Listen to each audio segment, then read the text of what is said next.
നമസ്കാരം. വിഭജന ഭീകരതാ വിരുദ്ധ ദിനം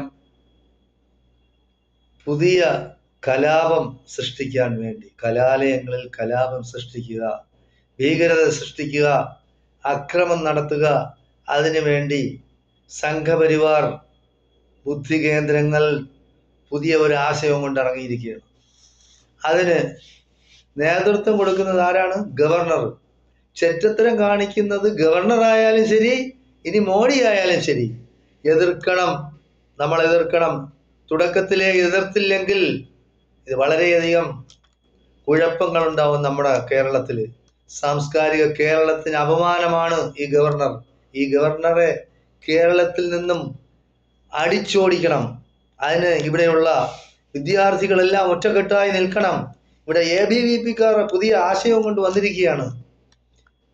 വിഭജന ഭീകരതാ വിരുദ്ധ ദിനം.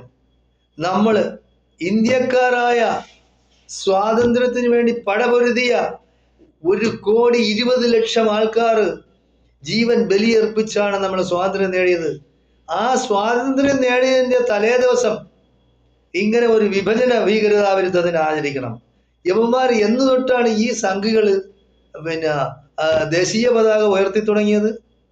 ഇത്ര വിഡ്ഢിത്തരവും വിവേകമില്ലായ്മയും കാണിക്കുന്ന ഒരു ഗവർണറും അതിന് ചുക്കാൻ പിടിക്കുന്ന മോഡിയും മോഡിയുടെ പരിവാരങ്ങളും കലാലയങ്ങളെ കലാപഭൂമിയാക്കാൻ വേണ്ടി ശ്രമിക്കുകയാണ്. ഈ വൃത്തികെട്ട ചിന്താഗതി കേരളത്തിൽ നടക്കില്ല. വടക്കേ ഇന്ത്യയിലെ ഗോസാമന്മാരുടെ അവിടെയല്ലേ നടക്കുകയുള്ളൂ. കേരളത്തിൽ എവിടെയും നടത്താൻ അനുവദിച്ചില്ല. ഇവിടെ SFI ആയിരുന്നാലും ശരി, KSU ആയിരുന്നാലും ശരി, MSF ആയിരുന്നാലും ശരി, നിങ്ങളെല്ലാം വിദ്യാർത്ഥികൾ ഒറ്റക്കെട്ടായി നിന്ന് ഈ ABVP-ക്കാരെ ക്യാമ്പസിൽ നിന്നും അടിച്ചോടിക്കണം. അതല്ലെങ്കിൽ അതിന് നേതൃത്വം കൊടുക്കാൻ വരുന്ന ഗവർണറുടെ പിണിയാളികളായിരുന്നാലും ശരി, ഗവർണറെ സപ്പോർട്ട് ചെയ്യുന്ന സംഘപരിവാർ ശക്തികളായാലും ശരി, ഈ ക്യാമ്പസിനകത്ത്, കോളേജ് ക്യാമ്പസിനകത്ത് പ്രവേശിക്കാനേ അനുവദിക്കരുത്. അതിന് ഏതറ്റം വരെ പോകാനും കേരളത്തിലെ പ്രബുദ്ധരായ വിദ്യാർത്ഥി വർഗം തയ്യാറാകണം. എന്ത് വന്നാലും ശരി, ഈ ഗവർണറുടെ പരിപാടികൾ നടത്താൻ പോലും കേരളത്തിൽ അനുവദിക്കരുത്. ഇങ്ങനെയുള്ള ചെറ്റത്തരം കാണിക്കുന്ന ഗവർണറെ എത്രയും വേഗം തിരിച്ചു വിളിക്കണമെന്നും പറഞ്ഞ് നിയമസഭ പ്രമേയം പാസ്സാക്കണം. നിങ്ങൾ കണ്ടുപിടിക്കേണ്ടതാണ് തമിഴ്നാടിനെല്ലാം. തമിഴ്നാട്ടിൽ ഗവർണറുടെ ഒരു പരിപാടി നടക്കില്ല, പശ്ചിമബംഗാളിൽ നടക്കില്ല, കേരളത്തിൽ മാത്രമാണ് ഇപ്പൊ നടക്കുന്നത്.